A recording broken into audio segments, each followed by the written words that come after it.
Attention is one of the fundamental goals of digital marketing. Having a clear strategy for capturing and holding attention in order that you can communicate your value and build relationships with the people who need what you provide is so important, but surprisingly hard. Many people resort to silly tactics to get attention, but when someone naturally captures your attention online and rapidly connects with you, it's very impressive. This week, my guest is Neen James, author of Attention Pays: How to Drive Profitability, Productivity and Accountability. And she's going to walk me through the attention matrix and so much more. Hi there and welcome back to Amplify, the Digital Marketing Entrepreneur Podcast. I'm Bob Gentle and every week I'm joined by amazing people who share what makes their business work. If you're new to the show, then take a second right now to subscribe so you don't miss new episodes, and you can grab some older ones when you're done with this one. Don't forget as well, you can join my Facebook community. Just visit amplifyme.fm/insiders and you'll be taken right there. So welcome along and let's meet Neen. So this week I am thrilled to welcome Neen James to the show. I met Neen in a masterclass session with Chris Ducker the other day, and lots of people talk about productivity and I nod my head. You brought me to school. That was really, really good. So I thought you'd be an awesome guest to have on the show. I think so many people have so much to learn from you. So Neen James, why don't you start by telling us a little bit about who you are, where you are, and the kind of work you do? I think we should first start out and acknowledge how much we adore Chris Ducker. I mean, the guy is a phenomenal expert on all things, but it was such a privilege to meet you there. For me, I grew up in corporate business in Australia, Bob. I worked in retail banking, telecommunications, and the oil industry. There's not a lot of chicks in oil in Oz when I was there, but as an attention expert, I'm obsessed with getting the world to pay attention because I believe that when we pay attention, Bob, companies make more money, our relationships are deeper, and we take care of the planet on which we live. And so clients often come to me because they say things like, Neen, there's never enough hours in the day, or there's so much to do, I don't even know where to focus first. And I can help fix that. I'm like the Energizer Bunny for meetings. Meeting planners often describe me as that. But I think what's unique about me, Bob, is not just that I'm Australian, so I have a global perspective, but I also became an American citizen so I could have a local perspective. I'm the oldest of 5. I sound like I'm 5. And I've published 9 books in the area of productivity and attention. So yes, I'm definitely obsessed with it. So I do want to talk about productivity, but I think before I get there, you do an awful lot of public speaking. You do lots of different things. Books, public speaking. You have a course on your website. But there was one thing that struck me when I was doing my research. And it was, when you look at two businesses side by side, sometimes it's very hard to tell the difference. And you have something on your website that you describe as the attention matrix. Mm-hmm. Now, I haven't really dug into it, but I'm very, very intrigued to know more about it because it seems to get to the heart of the question, who are you as a business or as a person? Can you tell me a little bit about that attention matrix? Absolutely, and all of our listeners, we'll make sure we put it in the show notes. You can go download the templates that I created for free on there, or I can even do it for you. So there's different options that are available to people, Bob. When you think about this question that we often get asked, so what do you do?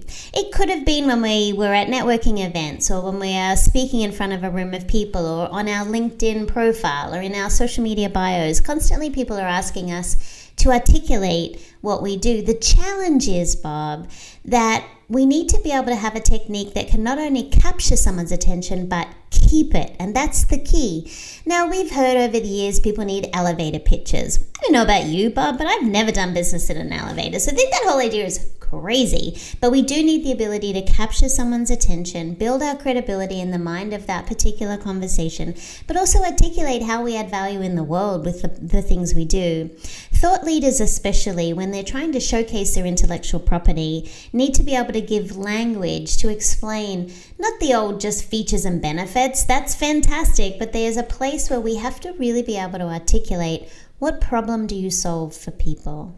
And if you can say that quickly, if you can use language that really appeals to the person you're talking about, that you're talking in their language, in a way that serves them, That's how you grab their attention. The ability to keep their attention is through what I've called planned spontaneity. So the templates that are on the site help you create your own attention matrix. And in actual fact, I opened with an attention matrix. People just didn't realize that's what I was doing. So I think that we need to spend time articulating the value we deliver. And it could be, for example, Bob, you're doing a big sales pitch of your product. It could be that you're looking for a new job. It could be that as you're listening to this, you want a promotion within your organization. The attention matrix is the framework that was developed to be able to help articulate that value. That was very detailed. I was listening to that thinking, I'm never going to keep all this in my head. I'm quite an unruly thinker, and yeah, I think I need to go and have a look at this myself, because it doesn't really matter who you are or what you do. Having a clear understanding of your value and how you can communicate that to other people is going to be the thing that separates you from everyone else, because so few people do that. I meet lots of businesses that honestly they have no way of distinguishing themselves or communicating what they do other than a bullet list of products and services and maybe a bit of ancillary branding. So really getting tactical about communicating that is really important. And think about, Bob, when people are scrolling online, they need to be able to understand immediately what you do. You know, I often say I help people listen with their eyes. And the simple phrase, listen with your eyes, is part of a signature story that I tell on stage. It's part of my book, Attention Pays. And, you know, my whole body of work is around productivity and attention. So what I needed to be able to do was develop frameworks that helped other people do that. When you think about the way we show up in the world, whatever you're choosing to do, whether you're a creator, a consultant, a thought leader, when you're listening to this, whether you love the in-person or you prefer the digital, because people are scrolling through life, they're scrolling through social media, they're scrolling through websites, we need to quickly grab their attention. This is a framework. So, Bob, one of the things I love about creatives or people who don't think in a linear way is that you have this massive amount of fabulous ideas. This framework gives you the opportunity and a tool to present them in a way the world understands. I really like that. Something else that you mentioned, and I'm quite keen to go into this, we spoke about this the other day, was the idea of planned spontaneity. Mm-hmm. Can you maybe dig into that a little bit? Because that's something that intrigues me a lot. When you think about the way we communicate, very often we're quickly pressing send, we're tweeting, we're DMing, we're very quickly just thinking, we're not even thinking, we're communicating just kind of like almost just like vomiting up whatever we think about, and then it goes out into the world.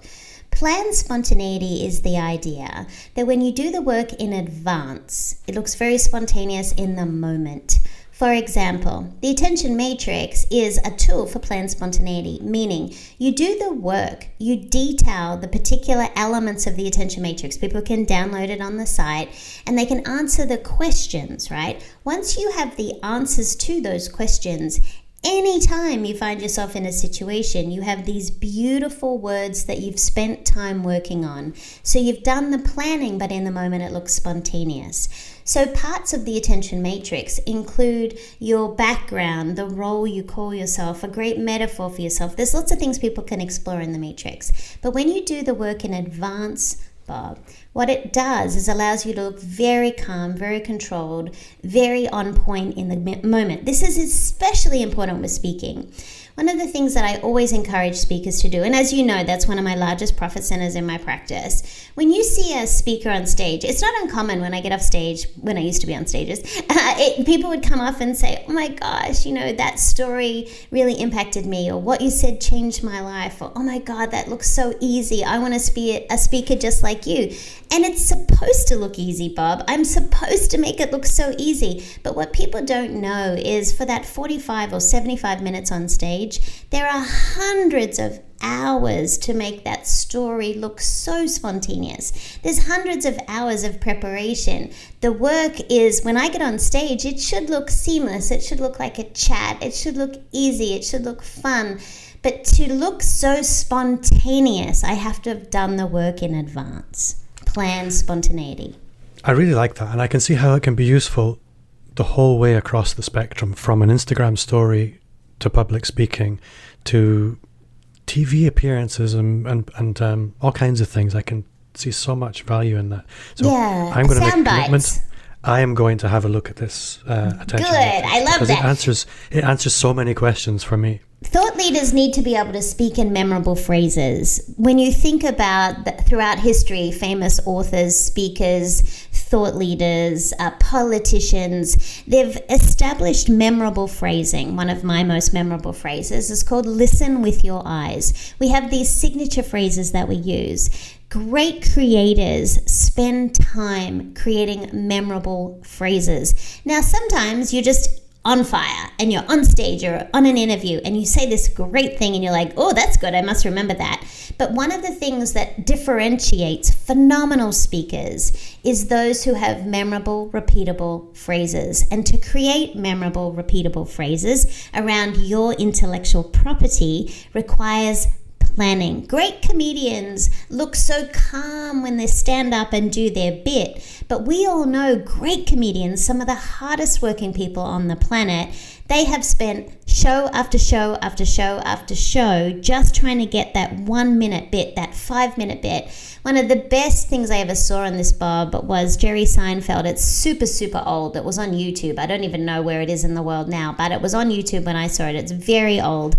But it's tracking him even after he had the success of Seinfeld, even after he was, made lots and lots of money, he was still going back to clubs in the basement of some horrible little place in some tiny little town. Maybe he was in New Jersey, but he was every night out there practicing what he called his bit.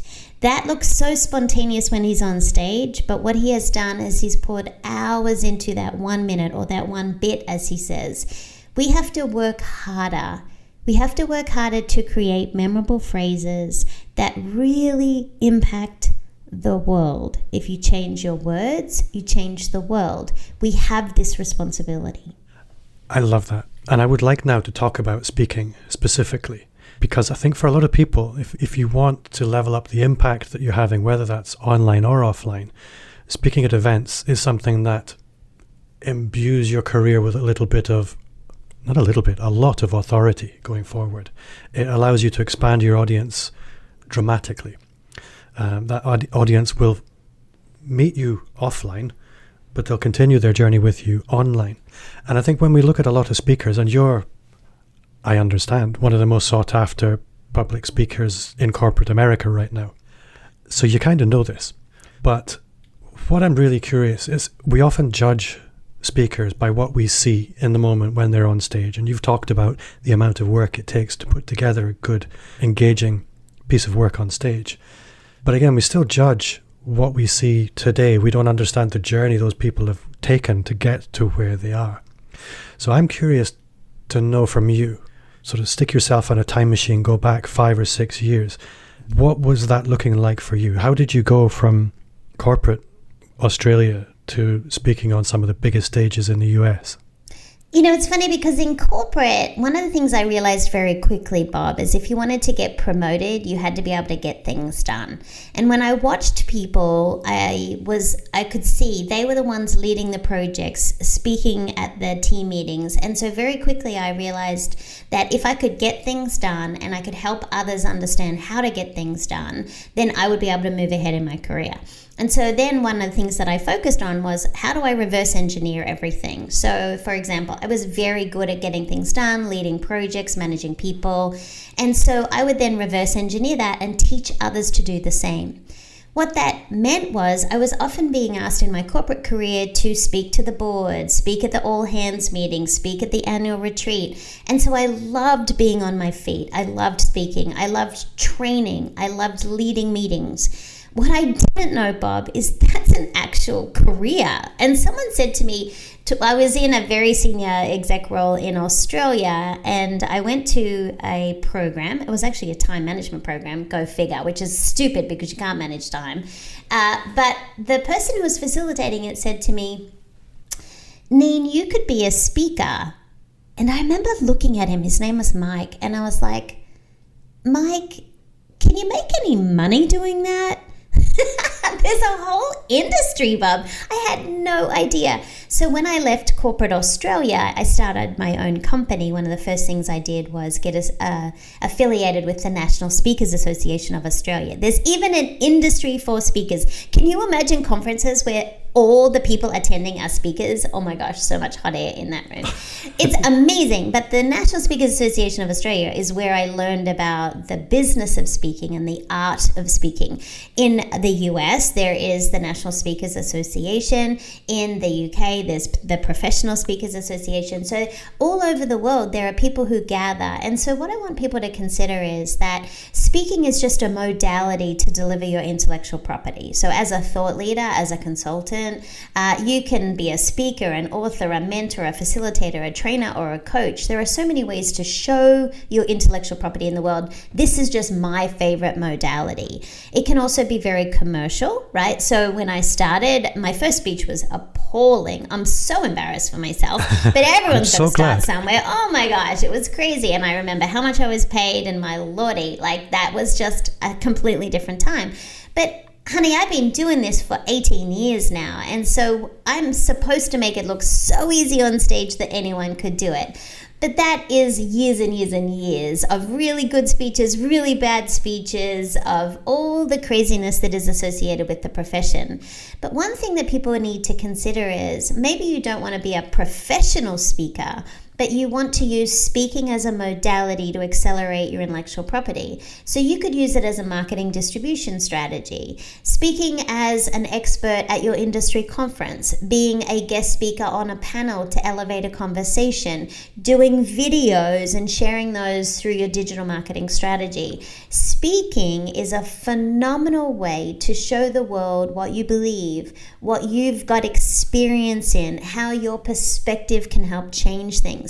People need to hear your intellectual property. They need your opinion. They need your thoughts. But if you can package it in a way that makes it easy for people to apply to their everyday lives, that's commercial success. So it's not just about telling an audience what you think. It's about showing an audience how what you are sharing can apply to their lives. I think a question I have is, for example, if you're doing a weekly YouTube video, then it's quite straightforward. You can kind of cherry pick lots of different ideas and you can experiment with them. When you're investing 100 hours into preparing a flagship talk, how do you pick that one big idea? Do you have a process for that? Yeah, there's a phenomenal expert you definitely need to see if you can get on your show. A lady by the name of Tamsin Webster. She is the idea whisperer. This is a woman who has developed this phenomenal process called the red thread, and she helps people come up with their big idea. And I've hired Tamsin. She's a genius. She's one of my dearest friends now, but I've always admired her process. Really phenomenal speeches have been built. They don't just wing it. I get so insulted when people say, I'm just going to go on stage and wing it. Don't you dare do that to your audience. It's so disrespectful. If you have the privilege of standing on a platform, you better do the preparation. And so I believe in investing with people who are even better at this than me. But where my career started, Bob, was I had the privilege of learning under the mentorship of Matt Church. Matt Church to this day is still my favorite mentor, one of the greatest thought leaders on the planet.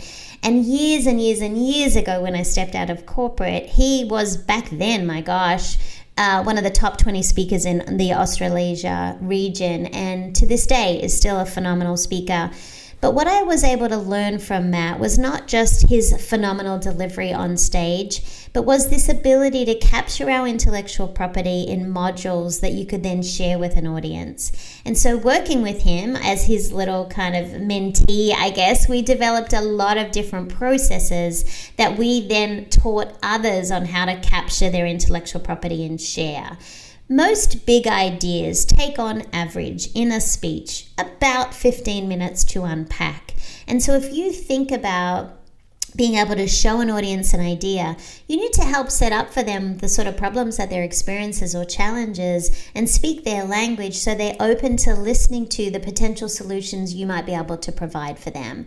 And so there is a process in every good speech, in every idea that is shared, that allows people to understand, okay, here's the problem, my particular goal is this, and then what solution can you provide to help me then take it into my everyday life so there's application.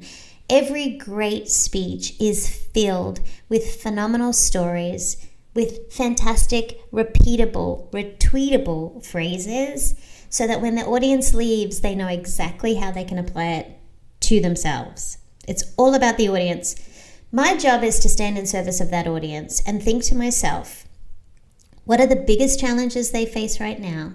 What solutions could I share that might help make their lives better, quicker, easier, faster, whatever it is for that room? And my only job is to have a conversation in service of that room of people at that moment. So for me, I've modularized a lot of my intellectual property so that when I'm designing and customizing my speech for that room, it's specific to their needs. So on stage, Bob, it looks very much like I'm part of their team.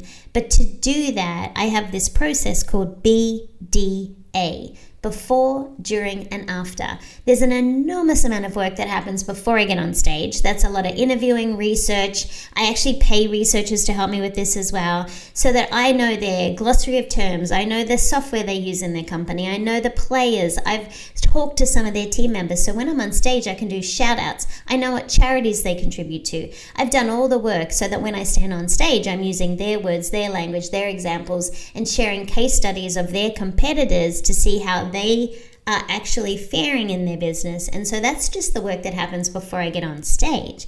During the speech, it's interactive, it's fun, it's practical. I always bring someone out of the audience and bring them on stage with me and have a lot of fun, and it's high risk, but it's high return. And then there's a whole lot of things that happen after I speak, Bob. So it's not just about, I don't have a canned speech. I'm not that girl. There are speakers who've built their whole career on that, and bless them for that. But for me, it's very much customized, but it's also very modularized. That's planned spontaneity. I've done so much work on so many modules, I can find the best module for that audience to serve them in that moment. I love it. That makes so much sense that you effectively have kits for building spontaneity. It's a really, really nice way of explaining that. All your listeners have them too, Bob. It's just maybe they haven't thought about it before. One of the things we talk about is systems of attention, and we have all these systems that we create with these systems in our life, and we can also develop systems of attention. If people listening started to think, what's something your friends always ask you about, or what's a process your clients always ask you about, start to think about how would you teach someone else that particular process, just that one module, right? And then what's the system that sits behind that? People really want to learn how you think. If you can show people how you think, I am so attracted to people's brains. I get so excited when people unpack for me how they got to a decision or why they do what they do. And so if you want to elevate conversations in your expertise, show people how you think. Show them your system. Help them to apply that same system to their lives, and you'll be valuable. I love that. Something I want to understand from you, I guess, is you get a lot done. And for a lot of people, they get so stuck in busy work, they never really grow their business. They never really get themselves in front of new opportunities because they're so busy a lot of the time dealing with other people's priorities rather than what's actually going to move them forwards. So this whole thing of overcoming inertia is clearly something, at least to an extent, you have got nailed down. Let me give people the system for that though, Bob, because I think we overthink this whole idea. Right now, people are overwhelmed, they're overstressed, they're overtired. My goodness, at the time of recording, they're over COVID. And so what happens is, to your point, that can be very paralyzing as well. So one thing I want people to consider is the simplest thing, and that is what we call the 15-minute system. If you are procrastinating, if you are thinking, I'm just not getting anything done, or you get to the end of the day and you've crossed nothing off your to-do list, I want you to consider a 15-minute system. And here's how this works, Bob. I want people to invest 15 minutes at the top of every day. And what I'd like you to do is have a strategic appointment with yourself. Identify your 3 not negotiable activities. So, before your head hits the pillow tonight, what are 3 things you absolutely must get done? And then I'd like you to write them down. One of the things that's very powerful in the way that our brain works is our brain craves completion. You and I were sharing this in the program we did together recently, and that is that every time we ask our brain to do something, Bob, it's like opening a new tab on your computer. I wonder how many tabs your listeners have open right now. And so our brain is craving that sense of completion. Every time we write something down and we take the opportunity to cross it off, when you cross it off, your brain feels safe. Your brain gets excited. Your brain gives you a little shot of dopamine, a little happy drug, and says, yay, you, well done, like a little high five from your brain. And so the art of spending 15 minutes every day in a strategic appointment with yourself, identify your top 3 not negotiable goals that will get you closer to the bigger goals that you're working on. Let's start there. Let's start small. Let's just spend 15 minutes deciding what you're going to do. This is called prioritizing your priorities, so that you feel like your day is powerful, that you are taking back your time. Look, we're not going to be uber productive every minute of the day. That's reality. But what we do need to choose to do is we need to choose to take control of our time. You can't manage time. That's stupid. Time's going to happen whether you like it or not. You and I both get 1,440 minutes in a day. You can't manage time, but you can manage your attention. The 15-minute system is the answer to that. I love that. And that's something you went into a bit deeper in Chris's masterclass, and I made a lot of notes, and it's something I found very, very helpful. So I guess what I'd like to understand from you is sort of moving from the things that you do really well and looking at, where does Neen James actually struggle? Oh, how much time do we have on this podcast? I'm always very interested in this question. When you have people that are clearly successful, clearly excelling, I think somebody said to me recently, if your business will only grow when you grow. And this applies to everybody, no matter what stage of business you're at. I think anybody who feels they've got it nailed down is probably going to find that things stop growing for them quite soon. Sorry, I'm rambling, but I am curious to know what holds you back. You know, just because I talk about attention doesn't mean I've mastered attention. I think we joke often in the speaking industry, you teach what you need to learn the most. I'm constantly working on myself and my attention, because what I realize is once the time is spent, I don't ever get it back. And so I have to make the most of the moments. So I've had to implement a lot of systems in my own life, Bob, to ensure that I get everything done. For example, one of the things I shared as part of Chris's masterclass was that I use a daily tracker. The daily tracker is an analog system. Now, I've tried every app, planner, you name it, I've tried it, and none of them worked for me as far as being able to feel like I was getting more things done. And it's not just about writing things on a list across the map. I feel like we have to be more aware of different elements of our life. And so I designed this daily tracker that allows me to advance my goals in a number of areas. Every day it focuses on spiritual, financial, physical, relational, and emotional goals, and educational goals. And so what this does, this checklist of sorts, is something that I commit to every day, because what I didn't want, Bob, is I didn't want to be the person who worked really hard but didn't play. I didn't want to be the person who had phenomenal success on stage but was physically unwell. In my business, I have to stay incredibly strong, because most weeks I would run between airport gates. And I always joke that the moment I couldn't run between connections at an airport, I had to retire, because my business requires physicality. So I have to spend time taking care of my physical health, my spiritual health, my mental health. I have to constantly be educating myself and reading and absorbing information and elevating my intellectual property. What do I struggle with? Honey, I, like so many people listening to this, am trying to lead a lifestyle that encompasses all of those things. And so that's why the daily tracker helped me, so I could start to really make sure Every day I send a love note to someone just to appreciate them and share the recognition for someone. Every day I promote someone. There's always an opportunity to make a referral or talk about someone on social media. Every day I make sure I read something that's going to help my brain and fuel things. Every day I move my body. Every day I meditate. These are things I work on. I am a massive work in progress, just like everyone listening to this. So I'd like to ask you about your books, because whenever I meet somebody that's written books, I'm always impressed, number one, because that does require an awful lot of attention and dedication. And I understand, not having ever done it, it's a ton of work. But I also have to ask, because again, as an authority builder, whether you're thinking online or offline, it's a huge marker. If you've written a book, you clearly know what you're talking about. So what process do you use for that? Do you have a process? How do you get from an idea to a finished book? It's just a mystery to me.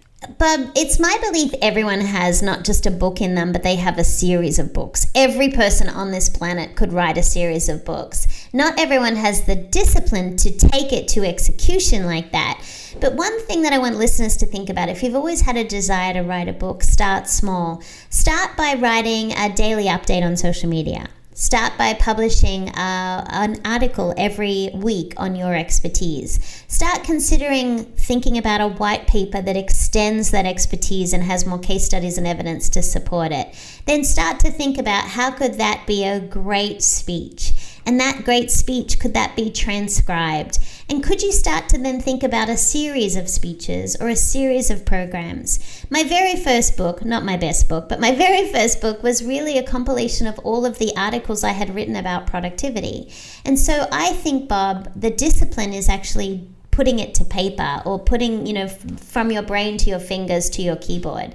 So one thing people could consider is, if you've written some articles, start to curate those articles. Start to look for common themes in those articles, because common themes become chapters. Chapters become books. The way that I write is maybe not the same as everyone else, but I believe in cataloging our intellectual property. Each idea is a standalone piece of intellectual property. You start to see that there are common themes in your IP or your intellectual property.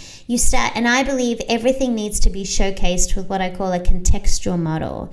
Contextual models is the ability to help people see your idea. If they can see your idea, they can hear your idea. If they can hear your idea, they can share your idea.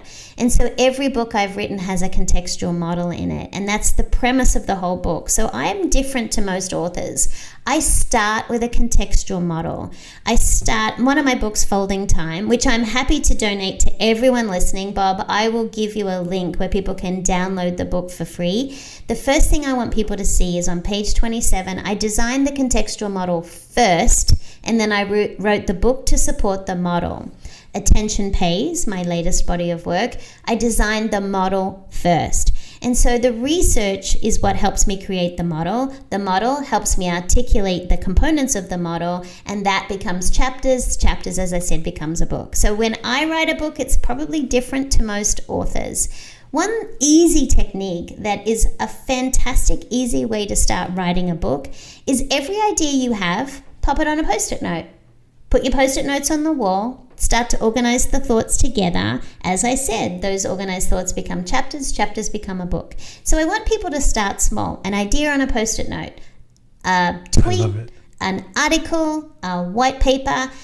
Look at all the intellectual property you already have. Chances are, if you curated some of the things you've already put in the world, you, honey, might have a book, you just didn't realize it. And then work with professionals to make it work and shareable in the world. Most self-published books, especially the first one, they're not always great, but this is why you need to invest. If you're going to share your intellectual property with the world, do it in a way that is really on brand for you and is very congruent with what your goals are. Not everybody needs a book, but a book will differentiate you from your competitors. It will show the world you've got the discipline and that your ideas are able to be curated. One of the reasons speakers benefit from having books is often when I serve an audience, a ballroom of people, they want to take me home with them. So many of my clients buy, 1,000, 5,000 copies of the book, whatever it is, to give to the members in the room. So I love being able to sign their books at the end of the speech, take selfies with them,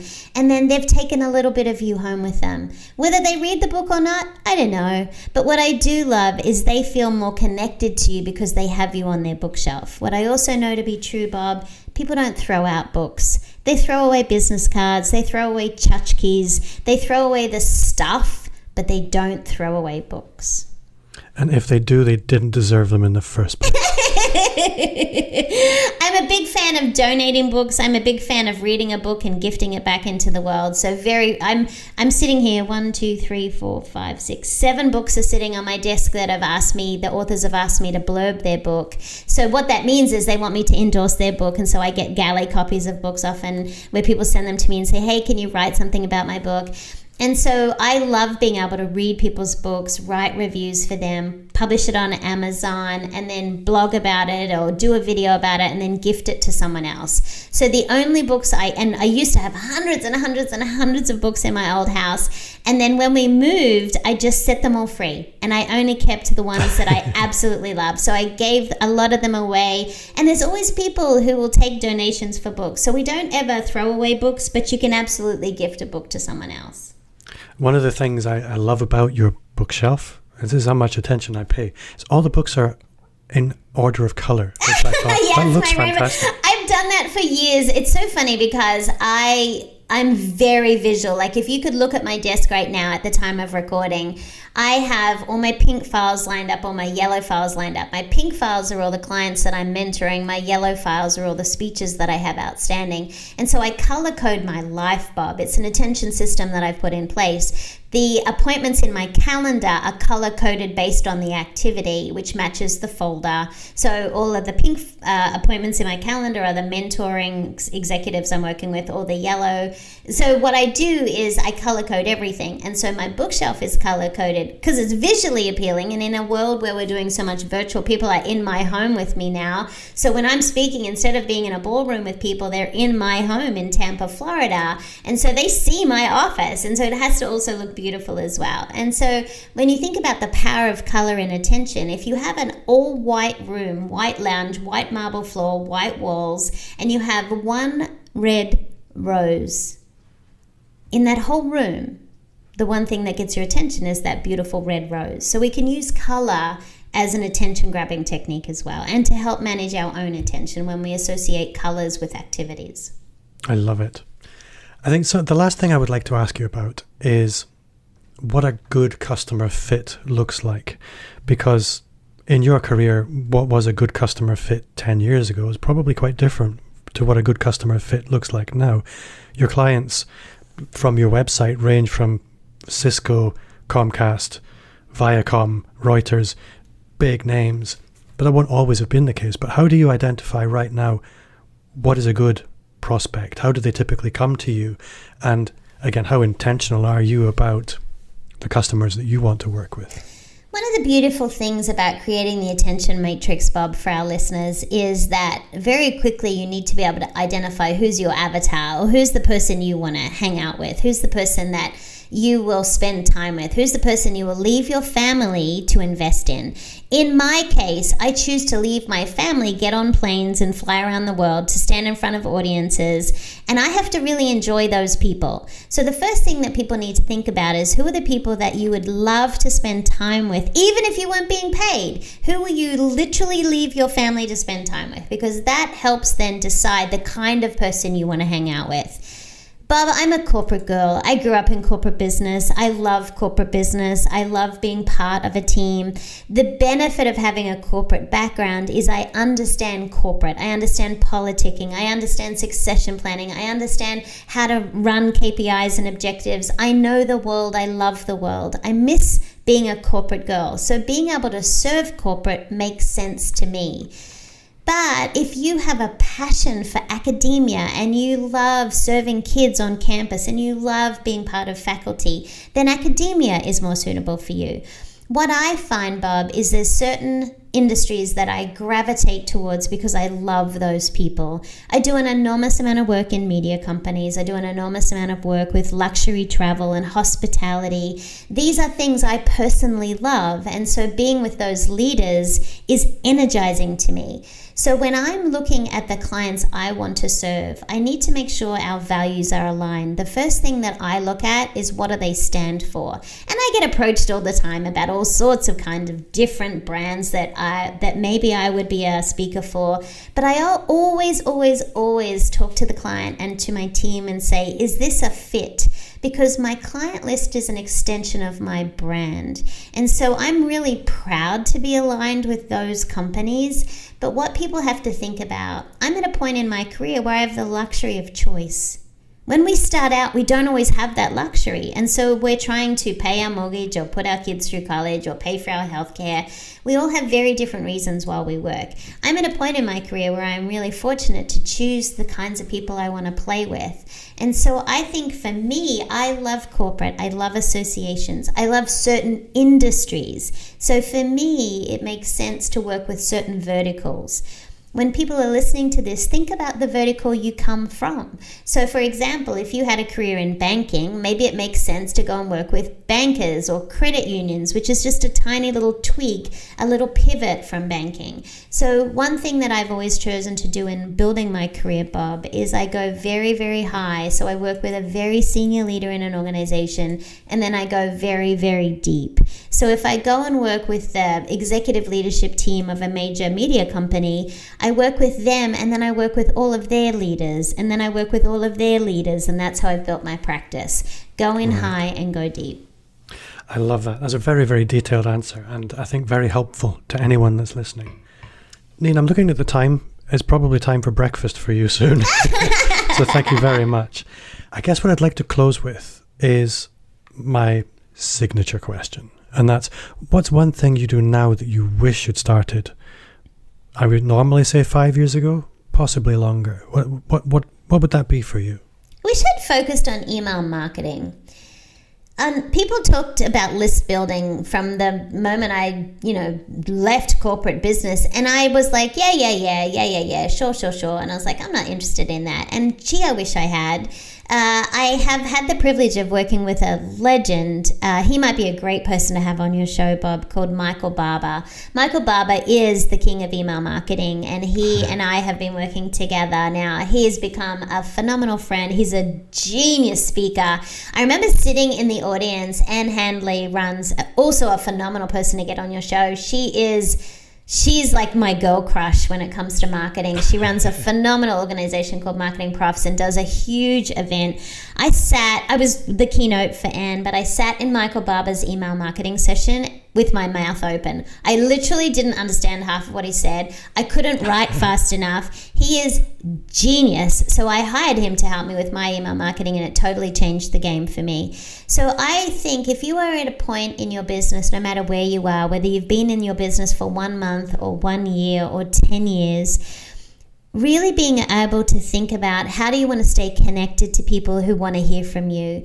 The challenge with social media platforms, Bob, is that someone else owns that real estate. Twitter can close down tomorrow. We've seen this with social media, that certain platforms can go away. So if you're trying to build your platform on someone else's real estate, that's not valuable to you.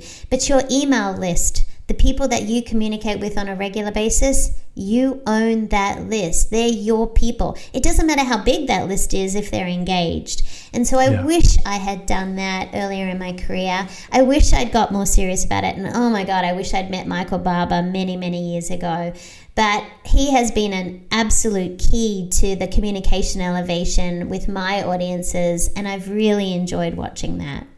I think that's a fantastic answer. And I know from my experience that I've had people on my list for nearly a decade before they actually decided to become a customer. You really can't take anything for granted with email marketing. No, it is the one thing. Oh my God, I had someone reach out to me just the other day and they said, You spoke for us 9 years ago in the basement of a hotel in New York. And I was like, okay.